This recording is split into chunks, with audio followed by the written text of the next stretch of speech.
হাসান আল আব্দুল্লাহ, নক্ষত্র ও মানুষের প্রচ্ছদ, আপনার এই সুদীর্ঘ কাব্যগ্রন্থটিকে আপনি কিভাবে বর্ণনা করবেন?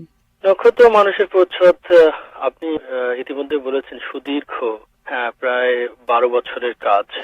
একটি ফিলোসফি আছে আমার নিজস্ব, সেটি হলো মানুষ এবং নক্ষত্র, নারী পুরুষ এবং নক্ষত্র, এই তিনটি চরিত্র নিয়েই পৃথিবী, মহাপৃথিবী বা তারপরে আমরা যা বলি প্যারালাল ইউনিভার্সের কথা বলছি।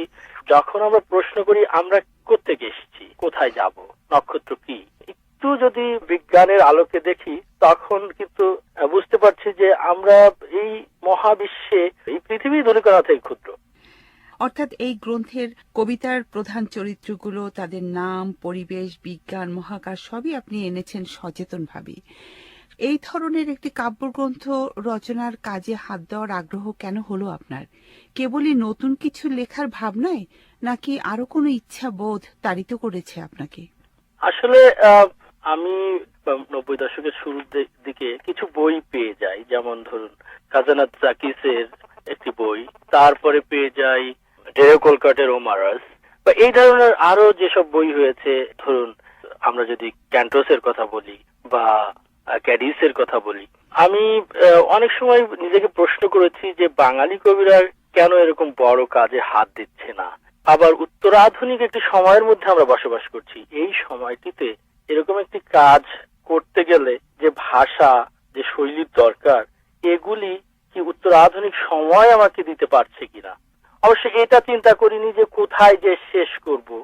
যতই সময় যাচ্ছে, যতই পড়ছি, দেখা গেছে দিনের পর দিন, রাতের পর রাত সায়েন্সের ব্যাপার স্যাপার পড়ছি। যেমন এখানে একটা জিনিস আপনি লক্ষ্য করেছেন যে চলে এসছে ছায়াপথের বিভিন্ন চিত্র, যেগুলো হয়তো আমাদের নাগালের বাইরে। বিগ ব্যাং থেকে বিগ ক্রাঞ্চ পর্যন্ত যে বিষয়াদি বলা হচ্ছে, যে মহাবিশ্বের সময়কে যে 5 ভাগে ভাগ করা হচ্ছে, বিজ্ঞানীরা আজকে করছেন।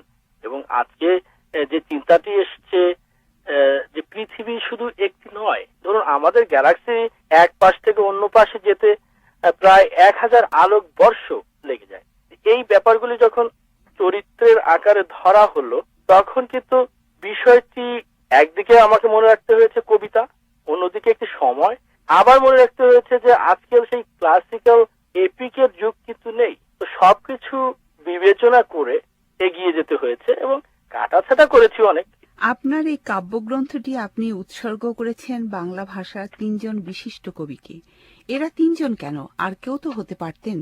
একটু ধারাবাহিক ব্যাপার রয়ে গেছে। বাংলা ভাষাকে প্রথম মুক্তি দেন আমার ধারণা মাইকেল মধুসূদন দত্ত। মধুসূদন দত্তের পরে সার্থক মহাকাব্য বাংলাতে রচিত হয়নি। এরপরেই আসেন রবীন্দ্রনাথ। রবীন্দ্রনাথ বাংলা ভাষাকে সারা বিশ্বে প্রতিষ্ঠা দিয়েছেন। বাংলা ছন্দগুলি উনি নতুন করে পরিশুদ্ধ করেছেন। তারপরে জীবনানন্দ। জীবনানন্দ যদিও মহাকাব্য রচনা করেননি, কিন্তু তার কবিতা এমন একটি পর্যায়ে গেছে যে সবাইকে ছাড়িয়ে চলে গেছে। আমি তো মাঝে মাঝেই বলি যে জীবনানন্দ আমাদের বাংলা ভাষার প্রধান কবি। তো যখন একটি বড় কাজ আমি চিন্তা করেছি যে কাজটি এরকম হয়েছে, তখন তাদের স্মরণ করতে হয় প্রথমেই, ফলত তাদের উৎসর্গ করা হয়েছে। আপনার কাব্যগ্রন্থ থেকে পড়বেন কি 2-1টি ছত্র আমাদের জন্য? অবশ্যই শেষের দিক থেকে পড়ছি, পঞ্চম স্বর্গের 50তম পর্ব। এবং আপনি জানেন প্রতি পর্ব ছোট ছোট 2টি সাবপর্বে বিভক্ত। শুরুটা এরকম: মহাসংকোচনের কথায় আমাদের হৃদয় বিকল হয়ে যেতে চায়। বিজ্ঞানীরা আশ্বস্ত করেন, আমার পাশেই সময়ের পাতা উল্টান বিশুদ্ধ কবিতার খাতা। আমার পাশেই শতাব্দী হাত পা তুলে দৌড়াতে থাকেন। মহাবিশ্বগুলো নিয়মিত স্ফীত হতে হতে ক্রান্তিমান ঘনত্বের দিকে অগ্রসর হয়। 100 কোটি বছর দূরত্বে সেই সব অজানা সময় নিয়ে স্টিফেন হকিং আমাদের তেমন উৎসাহিত করতে চান না। সেই সব দুরাবহ সময় হয়তো মানুষের অস্তিত্ব, পাথর ও আমার সঞ্চারমান অবস্থানের গুরুত্ব শূন্য এ কথা জেনে জীবন ও যন্ত্রণার মাঝে বিন্দু বিন্দু সম্ভাবনা দোলা দিলেও বিপর্যস্ত মহাবিশ্বগুলো, নক্ষত্রমণ্ডল, গ্যালাক্সি, বলয় নিয়ে টিকে থাকে।